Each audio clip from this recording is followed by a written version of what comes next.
Do does ഇവിടെ ഞാൻ എഴുതിയിരിക്കുന്ന സബ്ജക്ട്സ് ആണ്. അപ്പം positive or negative, do does positive അല്ലെങ്കിൽ നെഗറ്റീവ് ആകുമ്പോൾ എന്ത് വരും?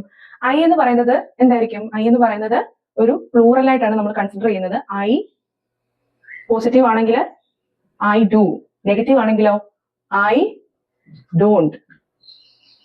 യു യു എന്ന് പറയുന്നത് ഒരു പ്ലൂറൽ സബ്ജക്റ്റ് ആണ് അല്ലെ. അപ്പം you do, you don't. We we എന്ന് പറയുന്നത് എന്താണ്? ഒരു പ്ലൂറൽ സബ്ജക്റ്റ് ആണ്. അപ്പം we do and we don't. He he എന്ന് പറയുന്നത് എന്താ? ഒരു സിംഗുലർ സബ്ജക്റ്റ് അല്ലെ. ഹി സിംഗുലർ ആണെങ്കിൽ അപ്പുറത്ത് എന്ത് വരും? ഡു ഓർ ഡസ്, ഡസ് വരും അല്ലെ. He does, he.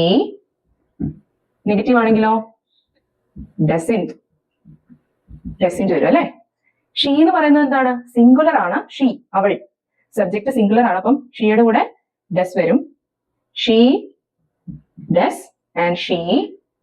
നെഗറ്റീവ് ആണെങ്കിൽ ഡസ് നോട്ട്, ഡസന്റ്. ദേ എന്ന് പറയുന്നത് പ്ലൂറൽ ആണോ സിംഗുലർ ആണോ? ഇത് സബ്ജക്റ്റ് ആണ്. ദേ പ്ലൂറൽ ആണ്. So they do. They negative ആണെങ്കിൽ ഡോണ്ട്. ഇറ്റ് എന്ന് പറയുന്നത് സിംഗുലർ സബ്ജക്റ്റ് ആണോ പ്ലൂറൽ സബ്ജക്റ്റ് ആണോ? ഇറ്റ് എന്ന് പറയുന്നത് സിംഗുലർ ആണ്. സോ ഇതിന്റെ കൂടെ എന്തായിരിക്കും വരുന്നത്? ഡസ്. It does. പോസിറ്റീവ് ആണെങ്കിൽ ഡസ്.